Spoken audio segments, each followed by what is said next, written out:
తెల్లారిందంటే గల్లీ గల్లీకి సీతారాముల పాటలే. ఆల్రెడీ మైక్ సెట్ల సప్పుడు వినబడతానే ఉండొచ్చు మీ గల్లీలా.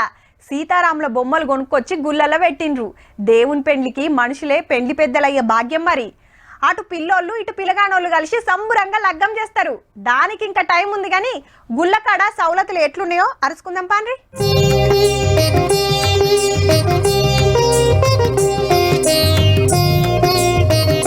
తెల్లారితే సీతారాముల కళ్యాణం వల్ల అందుకే గింత ముద్దుగా ముస్తాబైంది భద్రాచలం. మిథిలా స్టేడియంలా దేవుళ్ల లగ్గానికి అన్ని సౌలతులు చేసిండ్రు. సీఎం రేవంత్ రెడ్డి సారు మంత్రులు పట్టుబట్టలు తలవాళ్ళు తీసుకొస్తున్నారు. 1,00,000 మందికి మీదనే రావచ్చట భక్తులు.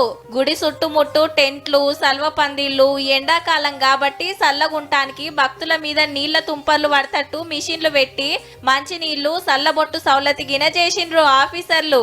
2 లక్షల లడ్డూలకు 20 కౌంటర్లు, 200 కింటాల తలంబ్రాలు 80 కౌంటర్లలో పెట్టిండ్రు. ఈ గిటు చూడుండ్రి బంగారు పట్టు చీర. సీతమ్మ కోసం సిరిసిల్ల నేతన్న హరిప్రసాద్ గ్రాము బంగారం వాడిండట.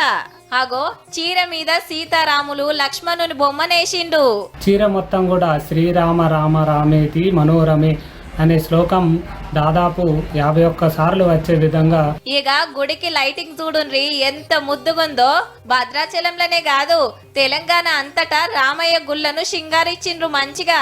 హైదరాబాద్ లా సీతారాంబాగ్ ఆలయంకెళ్లి సుల్తాన్ బజార్ హనుమాన్ వ్యాయామశాల దాకా శోభయాత్ర తీస్తారు. తక్కువ సౌండ్ డీజే పెట్టాలి, పటాకులు కాల్చొద్దని కోరిండ్రు పోలీసులు.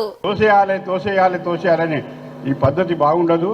అక్కడ ఉన్నటువంటి పెద్ద మనిషి ఎవరైనా ఉంటారో వాళ్ళకి చెప్పి పోతాం. గమ్యం చేరుకునే లోపల మనకేం తొందరగా లేదు. మీరు కొద్దిగా టైంకి బయలుదేరితే pushing parties task force teams ఉంటాయి. నేను వారికి చెప్తున్నా, ఈసారి మీరు ఏమై చూడండి. సీతారాముల లగ్గమైనాక గా సంబురమంతా రాత్రికి చెప్పుకుందాం తీన్రి.